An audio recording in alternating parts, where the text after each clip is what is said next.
봄비가 그친 들녘에 안개가 스며 있었다. 풀잎 위에 맺힌 이슬이 세상 모든 슬픔을 붙잡은 듯 무거웠다. 그날 새벽 한 아이가 저를 향해 걸었다. 어린 시절 이름은 서당, 훗날 원효라 불릴 소년이었다. 그는 삶의 이유를 묻기 시작한 아이였다. 피었다 지는 꽃, 그것이 전부인가. 산 아래에서 태어난 그에겐 절벽 같은 궁궐도 사리짐 왕가의 향기도 없었다. 허기와 울음이 뒤섞인 날들 속에서 그는 세상이라는 병에 걸린 듯했다. 그리고 그는 결심했다. 나는 이 병든 세상에 약이 되고 싶다. 그로부터 몇 해 뒤 또 다른 아이가 같은 길을 걸었다. 이름은 김이상. 진골 귀족의 자손, 책을 먼저 품고 세계를 나중에 품은 아이. 그는 안다. 세상은 아름답지만 동시에 추하다. 그는 따진다. 세상은 왜 이렇게 되어야만 했는가. 그는 믿는다. 진리는 논리로 증명되어야 한다. 그리고 어느 날 두 사람은 같은 계곡을 건넜다.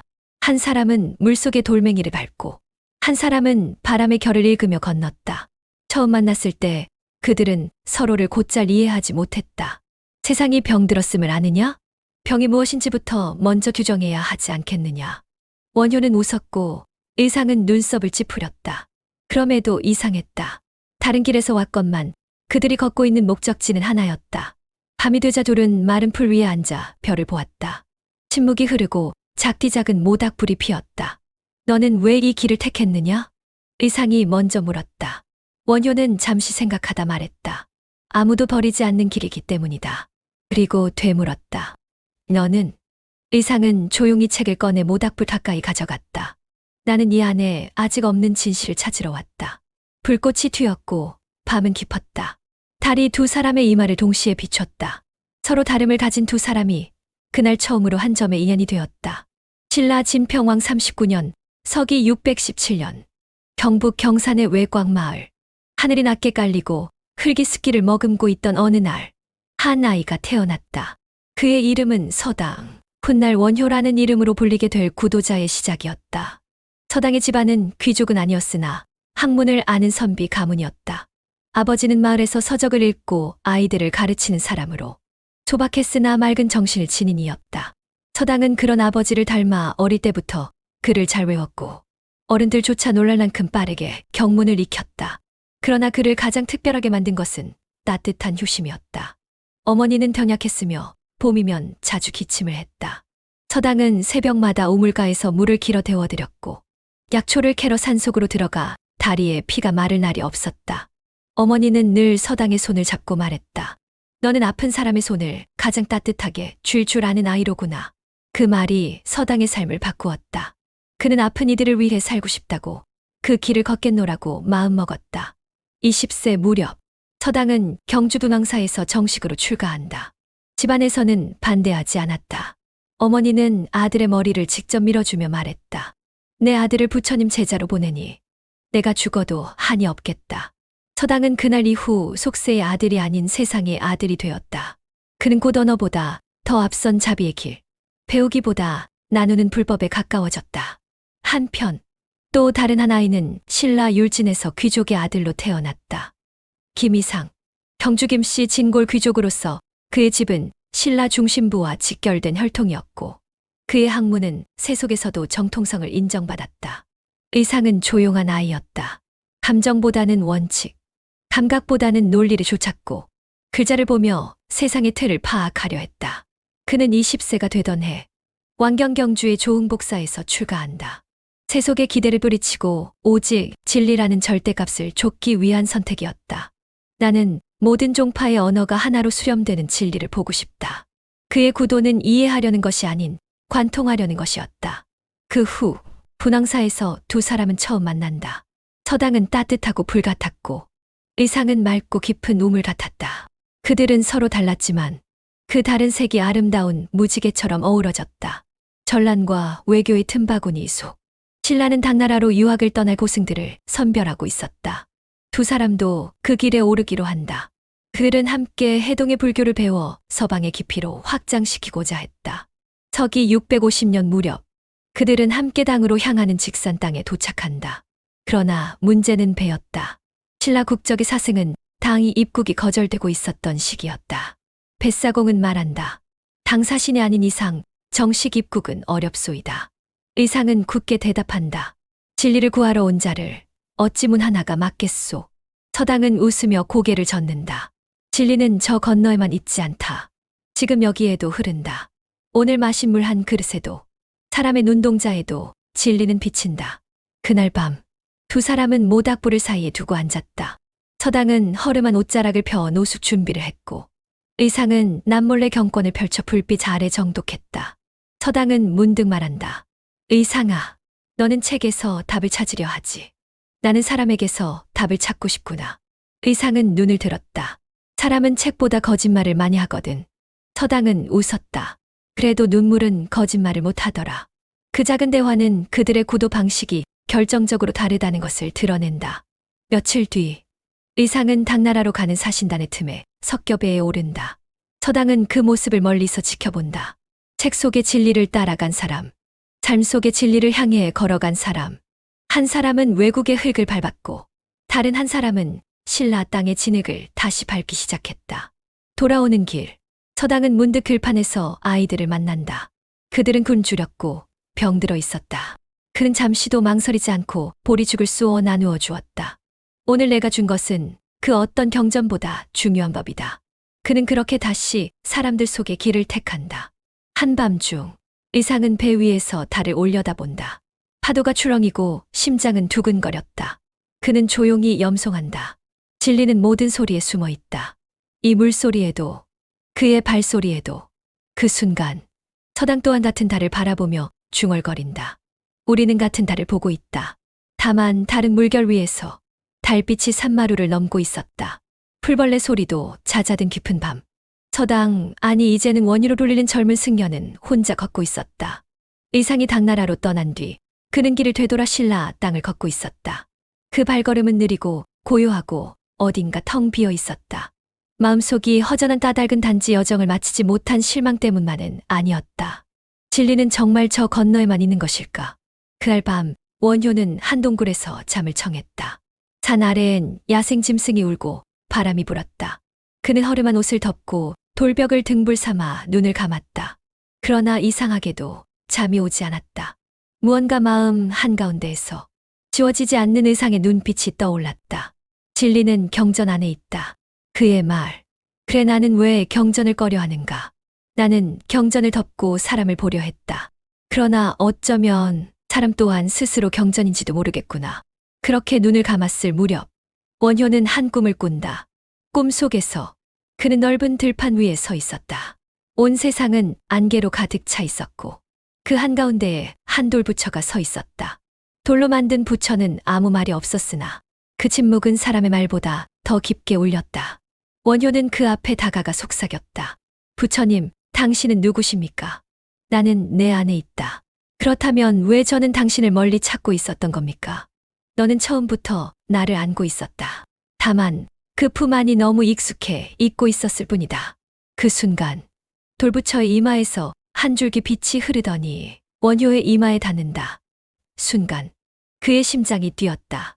모든 경전이, 모든 길이, 모든 사람이 하나의 진리로 이어져 있다는 자각. 부처는 밖에 있는 것이 아니라 바로 이 삶의 한가운데에서 숨 쉬고 있다는 깨달음. 그는 깨어났다. 숨이 거칠었다. 심장은 요동쳤다. 돌부처는 사라졌고 동굴 안엔 조용한 이슬 소리만 들렸다. 그는 동굴 밖으로 나갔다. 달빛 아래 풀잎 하나가 반짝이고 있었다. 그는 그 풀을 들여다보며 중얼거렸다. 이것도 부처다. 세상의 모든 존재는 제자리에서 부처다. 그날 이후 원효는 경전을 베낀 종이를 불에 태웠다. 그리고 무명의 백성들을 만나러 다니기 시작했다. 들판의 아이들, 병든 노인, 도둑질하다 잡힌 사내, 울며 걷는 기녀까지. 그는 말한다. 너희도 모두 부처다. 괴로움은 부처가 깨달음을 숨긴 옷일 뿐이다. 사람들은 그를 처음엔 미쳤다 했다. 경전을 태우는 스님, 길에서 춤추는 덥사, 웃으며 술 마시는 승려. 그러나 이상했다. 그를 만난 사람들은 이상하게도 울고 웃고 마음이 편안해졌다. 어느 날 한 노파가 물었다. 스님, 도대체 무엇을 깨달으셨기에 그렇게 가볍게 걸을 수 있습니까? 원효는 조용히 대답했다. 나는 진리를 찾은 것이 아니라 진리가 이미 내 삶에 머물고 있음을 알았을 뿐입니다. 그 무렵 의상은 당나라 종남산 지상사에서 화엄경을 배우고 있었다.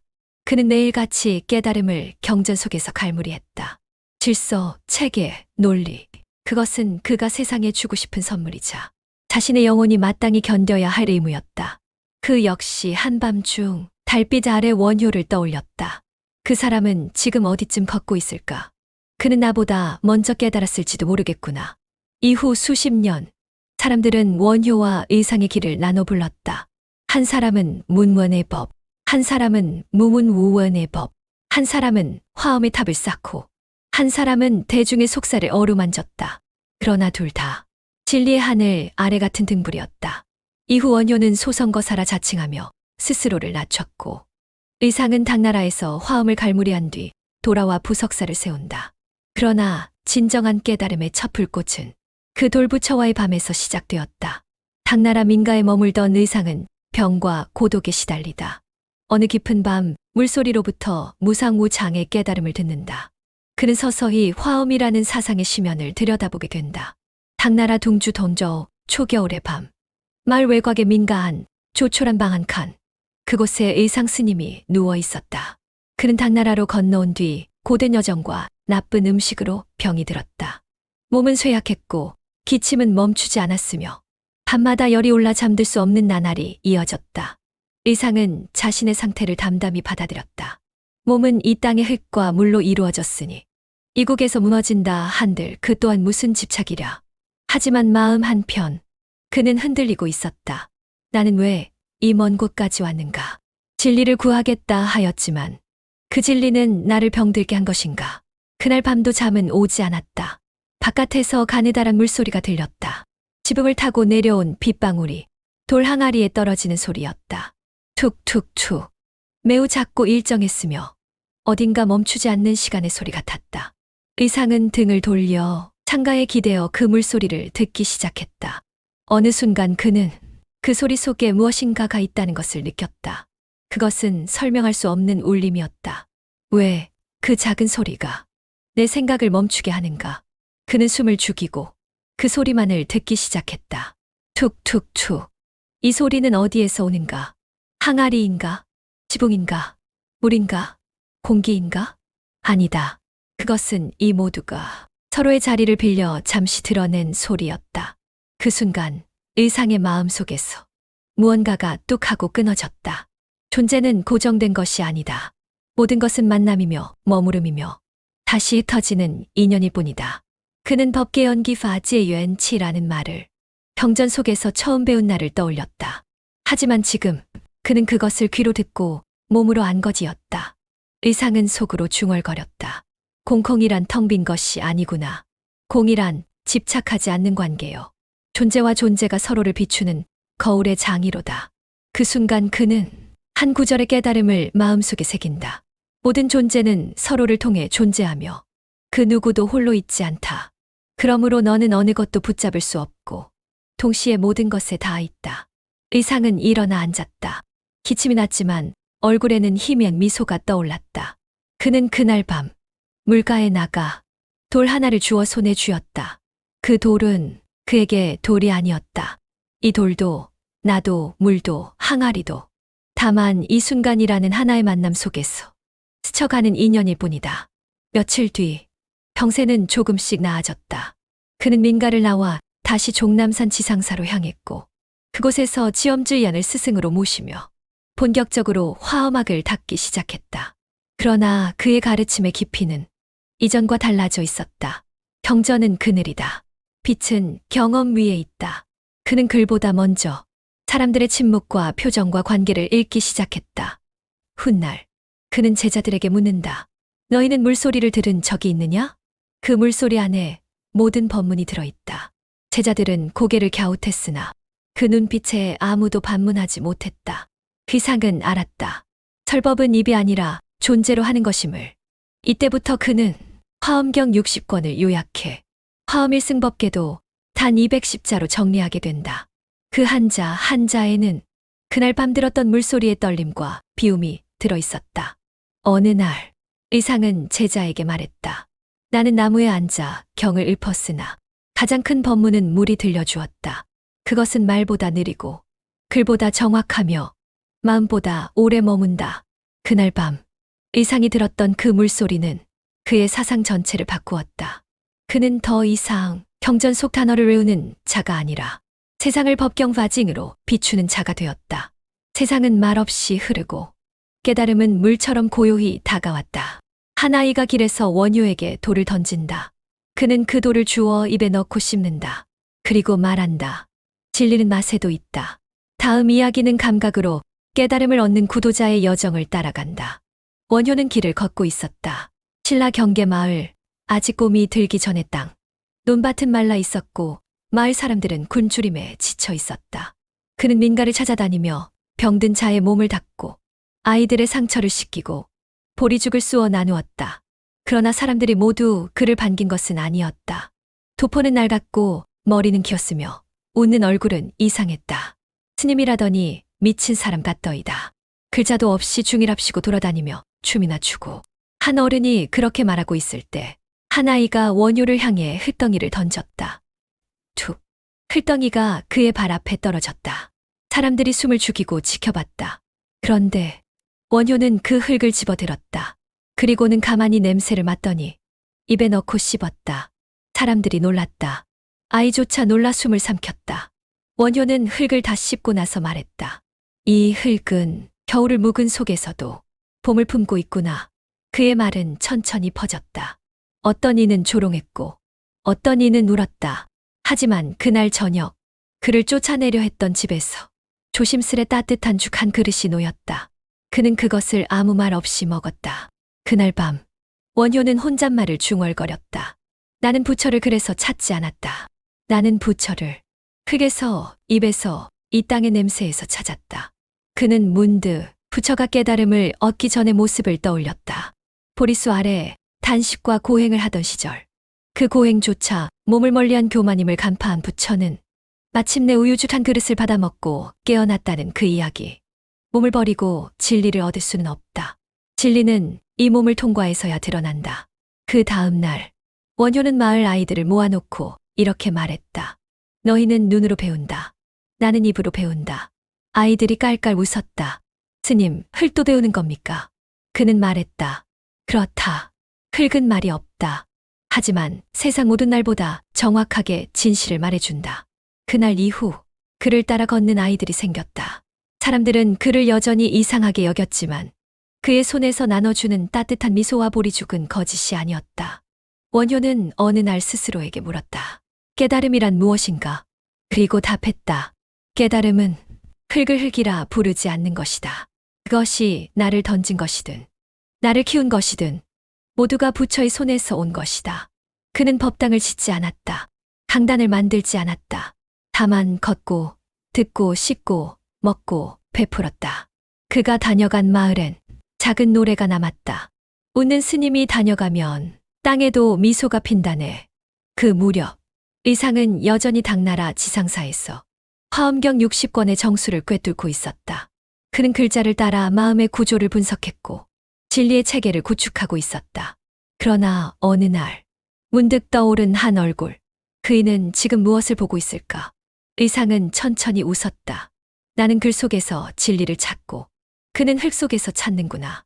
어느 날 밤 의상은 제자들에게 말했다. 너희는 흙을 먹을 수 있느냐? 제자들이 깜짝 놀라며 물었다. 무슨 말씀이십니까, 스님? 그 의상은 웃었다. 진리는 흙 속에도 있고 눈물 속에도 있으며 입맛 속에도 있다.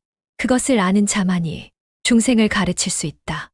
그날 이후 의상은 더는 경전의 문장만으로 설명하지 않았다. 그는 비로소 말보다 먼저 사람을 바라보는 법을 배우기 시작했다. 한 제자가 물었다. 스님, 흙을 맛본다는 것은 어떤 의미입니까? 의상은 대답했다. 진리는 물러서 있지 않다. 진리는 항상 손에 닿고 입에 닿고 발밑에 있다. 다만 그것을 진리라 여기지 못할 뿐이다. 중국 장안에서 지상사로 향하는 길목. 의상은 가난한 선비의 집에서 몇 날 며칠을 머물렀다. 몸은 회복되었고 글은 날로 정교해졌지만 마음은 점점 말라가고 있었다. 나는 날마다 화엄경을 읽고 경문의 구조를 꿰뚫지만 내 안의 목마름은 어찌된 일인가. 그는 자신에게 아무 말 없이 돌아서는 사람들을 보며 문득 생각한다. 이 나라 사람들의 표정은 왜 이리 복잡한가?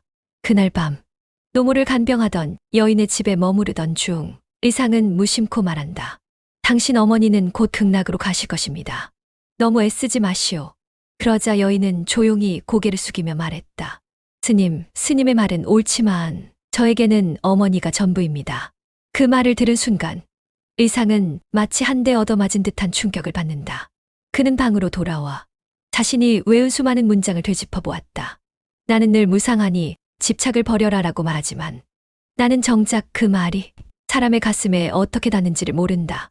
그는 깨달았다. 진리는 말의 옳고 그름이 아니라 그 말이 비추는 사람의 그림자에 달려 있다는 것. 며칠 뒤 그는 장안의 어느 거리에서 한 거지 아이를 만난다. 아이의 얼굴엔 눈곱이 잔뜩 껴있고 입가엔 말라붙은 밥풀이 흘러 있었다. 그는 아이에게 물었다. 너는 이름이 있느냐? 아이는 고개를 저었다. 그럼 누가 너를 불러주느냐? 아무도요. 아이는 조용히 말했다. 저는 그냥 있으면 있는 거예요. 의상은 그 말을 듣고 하루 종일 말을 잊었다. 그날 저녁 그는 거울을 꺼냈다. 오래된 청동 거울. 당나라에서 얻은 것으로 안쪽이 흐려 잘 비치지 않았다. 그는 중얼거렸다. 사람은 거울이구나.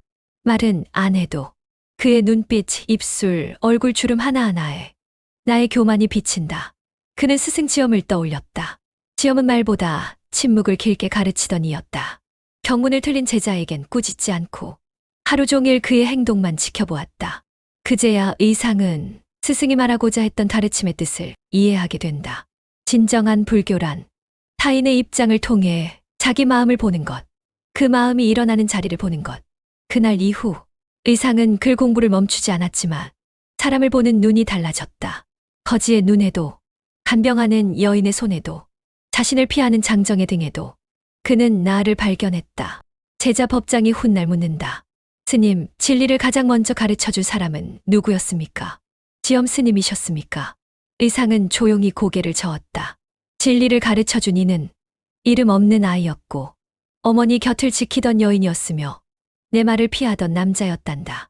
나는 그들의 침묵과 표정, 그리고 거리에서 스스로를 보았고 그 순간 내가 얼마나 어리석었는지를 알았다.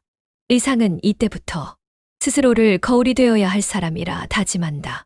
그는 제자들에게 강조한다. 가르침이란 가르치는 자를 드러내는 것이 아니라 배우는 자가 스스로 자신을 비추게 하는 일이다. 그는 그 후 하루 한 번 거울을 닦는다. 무엇이 보이느냐는 중요하지 않았다. 닦는 행위 자체가 수행이었다. 어느 날 그는 한 절에 들렀다가 부처님 앞에서 향을 올리며 조용히 읊조렸다. 부처님, 저는 글보다 사람을 보고 싶습니다. 저는 진리보다 눈물을 보고 싶습니다. 그 순간 불쌍히 놓인 연못 옆에서 한 아이가 울고 있었다. 그는 아이에게 다가가 물었다. 무슨 일이냐? 아이는 대답했다. 연못에 빠뜨린 돌을 다시 꺼내고 싶어요. 그건 저희 할머니가 주신 거였어요. 의상은 그 아이를 안고 말했다. 돌은 물에 잠겼지만 마음은 물 위에 떴구나. 그날 밤 그는 일기에 이렇게 적는다. 진리는 경전에만 있지 않다. 진리는 타인의 손끝, 눈물 한 방울, 외면 속의 망설임, 그 모든 인연의 순간에 있다. 그날 비가 왔다. 낮게 드리운 먹구름 아래 원효는 경주의 외곽 오래된 정자 근처를 지나고 있었다. 지나가던 마차가 멈췄다. 그 안에서 한 여인이 내렸다. 그녀는 아무 말도 없이 그를 바라보았다. 눈동자엔 무언가 단단한 결심이 서려 있었고 입가엔 말하지 않은 질문이 맴돌고 있었다. 그가 먼저 말했다. 왜 웃지 않습니까? 그녀가 되물었다. 스님은 왜 외면하십니까? 그녀의 이름은 요석여실. 문무왕의 여동생 혹은 딸이라는 설이 있지만 그날 그 자리에선 단지 한 여인이었다. 그녀는 원효의 명성을 들었다고 했다. 경전을 던지고 술을 마시고 노래하며도 부처를 떠나지 않는 자, 진리를 버린 자가 아니라 진리 안에 인간을 데려온 자. 그녀는 그런 원효를 만나고 싶었다. 진리를 품은 사람의 눈은 어떤 빛을 띠는가. 며칠 뒤 그녀는 다시 원효를 찾았다. 이번엔 혼자였다. 백성의 옷을 입고 자신의 신분을 숨긴 채 그가 거처하는 민가를 조용히 두드렸다. 그는 문을 열고 잠시 멈칫했다. 그녀는 말했다. 스님은 진리를 이야기하지만 저에게는 사랑이 진리입니다. 그 말 앞에서 원효는 침묵했다. 어떤 경전도, 어떤 선문도 그 말보다 더 강렬하게 가슴에 닿진 못했다. 그날 밤, 그들은 아무 말 없이 달을 보며 앉아 있었다. 교석이 물었다. 사랑도 수행이 될 수 있을까요? 원효는 조용히 대답했다. 사랑은 너를 떠나지 않겠다는 약속이고, 수행은 나를 버리겠다는 약속이다. 그녀는 웃었다. 그러면 우리는 한 걸음씩 서로를 떠나면서 한 걸음씩 가까워지겠군요. 밤이 깊어질수록 달은 낮아졌고 말은 줄었으며 숨결은 가까워졌다. 그러나 그들은 욕망 속으로 걸어 들어가지 않았다. 그들은 욕망의 경계에 앉아 그 너머의 것을 바라보았다. 사랑은 불을 피우지만 깨달음은 그 불을 넘는 것이다. 그녀가 눈을 감았고 그는 이마를 숙였다. 오늘 밤 나는 너에게서 세속을 본다. 그리고 그 세속 속에서 부처의 미소를 본다. 그들의 인연은 길지 않았다. 요석은 다시 궁으로 돌아갔고 원효는 다시 길을 나섰다.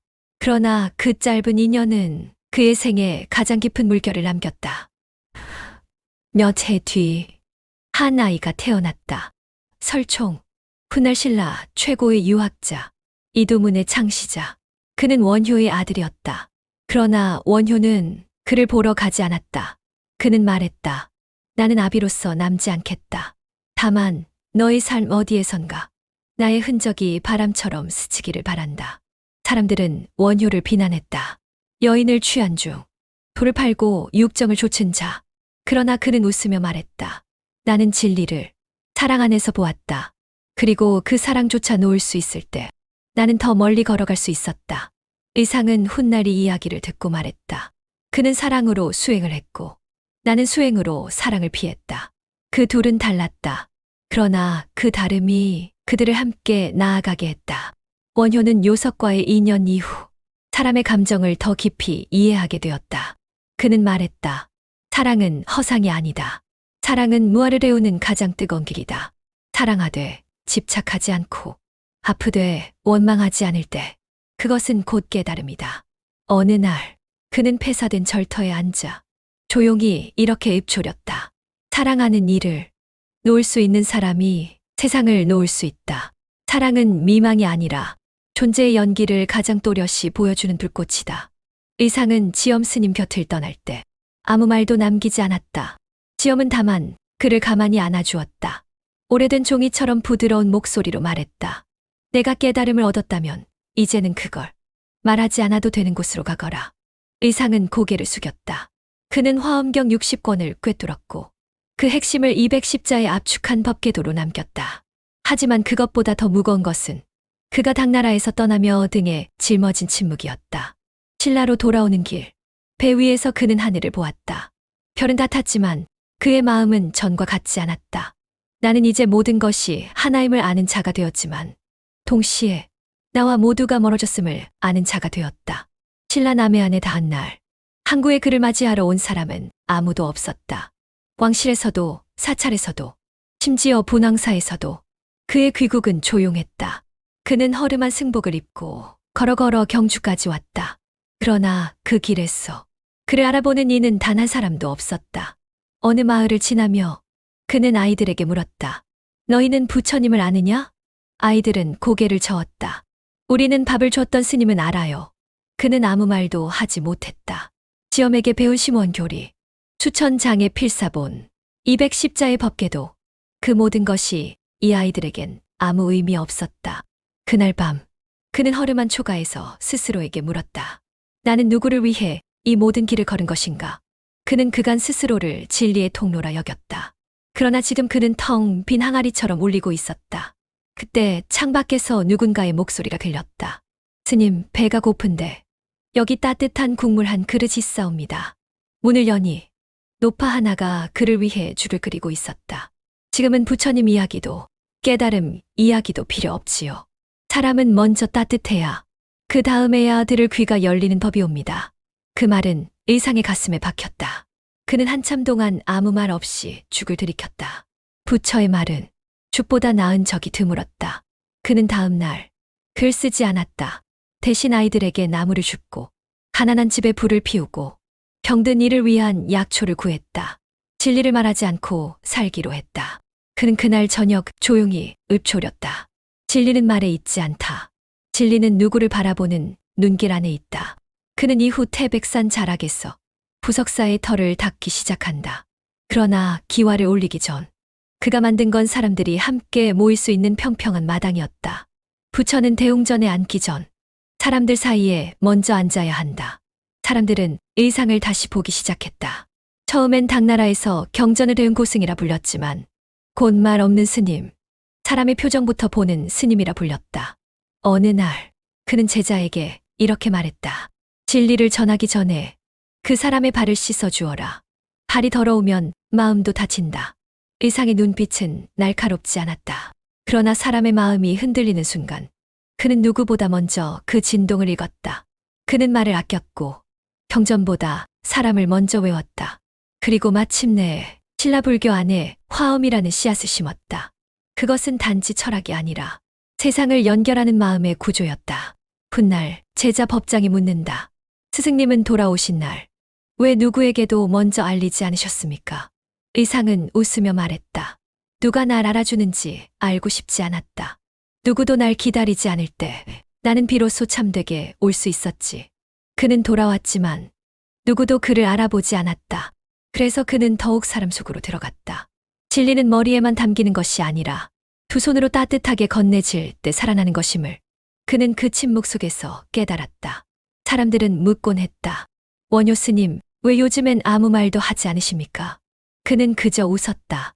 그 미소는 문장보다 더 많은 것을 담고 있었다. 그는 어느 날 제자에게 말했다. 이제 나는 법문을 하지 않겠다. 내가 전할 수 있는 건 이미 사람들의 마음 속에 있고 내가 말하면 그건 지워진다. 그는 경전을 접었다. 그 대신 벽에 붓을 들었다. 처마 아래 그는 눈물 흘리는 부처의 얼굴을 그렸다. 누군가는 물었다. 부처님이 우십니까? 그는 대답하지 않았다. 사람들은 그 그림 앞에서 울었다. 말보다 먼저 가슴에 닿았기 때문이었다. 그가 남긴 첫 번째 법문은 글이 아니라 한 폭의 벽화였다.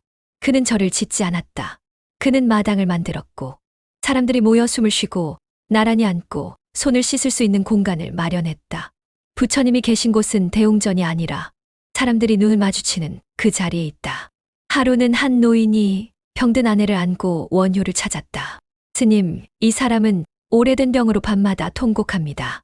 무슨 주문이라도 하나 주십시오. 원효는 고개를 끄덕이고 조용히 그 노인의 손을 잡았다. 그 손을 아내의 이마에 올려주며 말했다. 지금 이 손이 부처의 손입니다. 그 노인은 울었고 그 아내는 울음을 멈췄다. 그날 밤 원효는 혼자 읊조렸다. 말이 없는 법문이 가장 깊은 법문이다. 진리는 설명될수록 사라진다. 사람들은 그를 미쳤다 말했다. 춤을 추는 중, 아이들과 노래를 부르는 중, 술에 취해 노인과 씨름을 하는 중 그는 진리를 전하고 있었다. 누군가 물었다. 스님, 그렇게 돌아다니면 뭐가 남습니까? 그는 대답했다. 나를 기억하지 마십시오. 다만 당신의 마음속이 더 가벼워졌다면 그게 나는 것입니다. 그는 이름을 버렸다. 사람들은 그를 소성거사서 싱주슈라 불렀다. 작은 성격, 작은 이름, 작은 거처. 하지만 그의 마음은 사람들 사이에 가장 크게 번지고 있었다. 제자 설총이 어느 날 찾아와 말했다. 아버지, 왜 저를 찾지 않으셨습니까? 원효는 대답했다. 내가 너를 찾는 순간 너는 나의 아들이 아니라 나의 그림자가 되기 때문이다. 나는 너를 노음으로써 더 멀리서 지켜볼 수 있었다. 그는 한동안 말을 아꼈다. 하루는 수녀처럼 조용한 여인이 와서 그의 앞에 앉았다. 스님, 저는 말을 잃었습니다. 누군가를 원망하고 스스로를 벌하고 있습니다. 원효는 조용히 자리를 뜨더니 뜨거운 물에 작은 돌멩이 하나를 넣어 가져왔다. 그리고 말없이 내밀었다. 이게 무엇입니까? 그녀가 대답했다. 그냥 돌입니다. 원효는 말했다. 뜨거운 물에 담겨 있던 돌도 식으면 그냥 돌입니다. 지금 당신 마음이 그러하겠지요. 그 돌을 꺼내어 바람에 놓아 보십시오. 그녀는 울었고 그는 아무 말 없이 고개를 숙였다. 그의 법문은 이해되는 것이 아니라 느껴지는 것이었다. 그는 사람들의 눈을 바라봤고 때로는 멀리 돌아가서 그들이 스스로 자기 안의 부처를 마주하게 했다. 그는 그를 태웠다. 자신이 쓴 모든 경문을 불에 던졌다. 그리고 그 불 앞에서 중얼거렸다. 태워도 남는 글이 아니라면 처음부터 쓸 필요가 없었다. 그가 남긴 유일한 문장은 한 절벽 바위에 새겨져 있었다. 하나가 모든 것이고 모든 것이 하나다. 그 하나는 지금 여기다. 그는 점점 말이 줄었고 마지막엔 미소만 남았다. 어떤 제자가 물었다. 스님, 그럼 아무 말도 하지 말고 부처가 되라는 뜻입니까? 그는 대답하지 않았다. 대신 손을 잡아주었다. 그리고 그 손에 뜨거운 온기 하나만이 전해졌다. 원효는 더 이상 말하지 않았다. 그의 웃음, 침묵, 그리고 한 걸음이 그 자체로 불법의 구현이 되었다. 그는 사람이었고 그러면서도 이미 진리였다. 그는 새벽에 태백산 기슭을 올랐다. 가을 바람은 차고 맑았고 낙엽은 가볍게 발밑을 감쌌다. 그는 스마트폰을 끄고 이어폰을 벗고 말을 잠시 내려놓기로 했다. 의상대사가 법계를 그렸던 부석사에 도착하자 아무도 없었다. 그곳엔 바람과 기와 그리고 침묵이 있었다. 그는 의상전의 벽화를 바라보다 자기도 모르게 입을 닫았다. 누군가가 묻는 듯한 표정으로, 누군가가 말 없이 다가오는 듯한 기분으로. 진리는 저기 있는 것이 아니라 지금 이 침묵 안에 있구나. 그는 무릎을 꿇고 앉았다. 기도도 하지 않았고 경도 외지 않았다. 그저 앉았다. 자신이 너무 많이 말하고 너무 빨리 살아왔다는 사실만으로도 부끄러웠다. 그 순간 기와 위에서 까치가 울었다. 그 울음은 단조로웠지만 그는 마음속에서 이렇게 들었다. 너도 괜찮다. 너도 지금 여기에 있다. 그는 문득 도서관에서 스치듯 읽었던 원효의 기록을 떠올렸다. 누군가는 그것을 해골물 이야기로 기억하지만 그에겐 그것이 삶 전체를 바꾸는 문장이었다. 깨달음이란 멀리 있는 것이 아니라 내가 지금 마주한 고통과 맞닿은 그 자리에서 온다. 그는 여행자였다. 스님도 아니고 학자도 아니었지만 그 또한 질문을 쥔 채 살아가는 한 사람이었다. 나는 왜 이 길을 걷는가? 나는 누구에게 빛을 줄 수 있는가?